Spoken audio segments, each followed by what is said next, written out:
అందరికీ నమస్కారం. Welcome back to అమ్మ కుట్టి యూట్యూబ్ ఛానల్. స్టవ్ వెలిగించి ఒకవైపు పాలు పెట్టాను, ఒకవైపు హాట్ వాటర్ పెట్టాను. అయితే నిన్న డ్యూటీకి వెళ్ళేటప్పుడే అత్తయ్యకి చెప్పాను, చిక్కుడుగాయలు చేస్తాను అత్తయ్య, కొద్దిగా చిక్కుడుగాయలు తీయ అత్తయ్య అనేసి చెప్పాను. అయితే తను చిక్కుడుగాయలు మొత్తం తీసి పెట్టింది. కర్రీ అనేది ఏ గిన్నెలో చేస్తానో ఆ గిన్నెలోనే వాటర్ పోసి చిక్కుడుగాయలు వేసి కొద్దిగా సాల్ట్ వేసి స్టవ్ మీద పెట్టాను, కొద్దిసేపు కుక్ అవ్వాలనేసి. ఈ లోపు హాట్ వాటర్ వేడెక్కినాయి. పిల్లల కోసం అనేసి హాట్ వాటర్ గ్లాసులో పోసి ఇచ్చాను. పిల్లలు హాట్ వాటర్ తాగుతున్నారు. ఈ లోపు నేను కర్రీ చేద్దామనేసి స్టవ్ మీద కళాయి పెట్టి కళాయిలో 2 టేబుల్ స్పూన్ ఆయిల్ వేసుకున్నాను. కట్ చేసిన మెంతికూరను కూడా ఆయిల్లో మగ్గనిస్తున్నాను. ఆయిల్లో మెంతికూర అనేది చాలాసేపు మగ్గాలండి.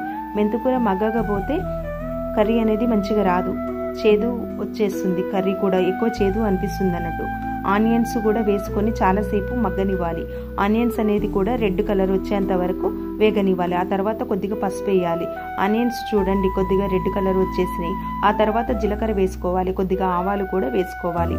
వేసుకున్న తర్వాత కొద్దిసేపు గరిటెతో తిప్పాలి. ఆ తర్వాత మనం ఉడకబెట్టిన చిక్కుడుగాయలు కూడా వేసుకొని అవి మగ్గిన తర్వాత కారం ఉప్పు వేసుకోవాలి.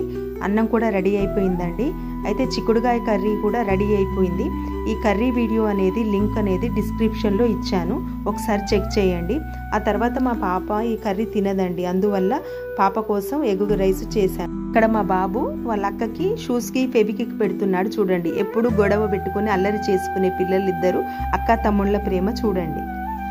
పిల్లలు వెళ్ళిపోయాక టీ తాగుతాను. టీ తాగిన తర్వాత ఈరోజు ఫ్రైడే కాబట్టి గడపలకు పసుపు కుంకుమ పెట్టి బియ్యం పిండితో ముగ్గు వేస్తాను. ఇంకో గడపకు కూడా ఇలానే పసుపు రాసి బియ్యం పిండితో ముగ్గు వేసి గడపను పొదిస్తాను. ఆ తర్వాత వాకిటిలో కూడా ఒక పెద్ద ముగ్గు వేస్తాను. ఈరోజు ఫ్రైడే కాబట్టి ముగ్గులు వేయడం అయిపోయింది. ఆ తర్వాత పూజ స్టార్ట్ చేశాను.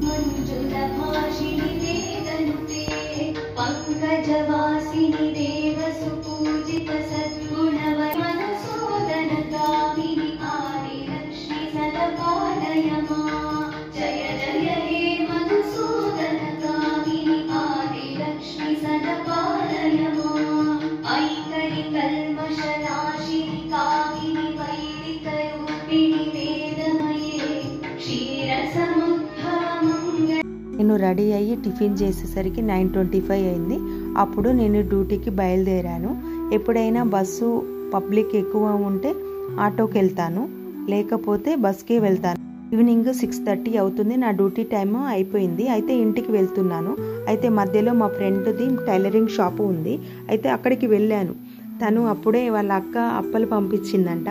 అయితే చెకోడీలు చూడు, టేస్ట్ చేయి అనేసి ఇస్తుంది.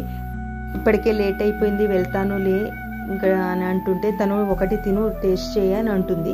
మా అత్తయ్య మార్నింగ్ చేసిన చిక్కుడుగాయ కర్రీ అయిపోయింది కదా, ఇప్పుడు నిమ్మకాయ పచ్చడి తాలింపు పెడదాం అనేసి అన్నది. తను ఒక ఎల్లిపాయ ఇవ్వమంటే ఇచ్చాను.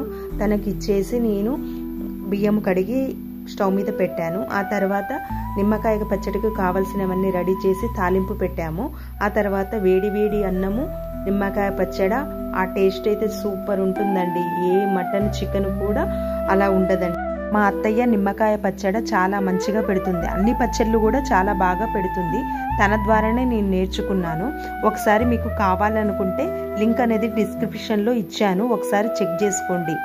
ఈ అందరము నిమ్మకాయ పచ్చడి వేడన్నంతో మంచిగా అందరం పిల్లలు మేము తిన్నాము. ఆ తర్వాత ఉన్న బాసాన్లన్నీ కడిగి ఈరోజు వ్లాగ్ అయిపోయిందండి. Thanks for watching.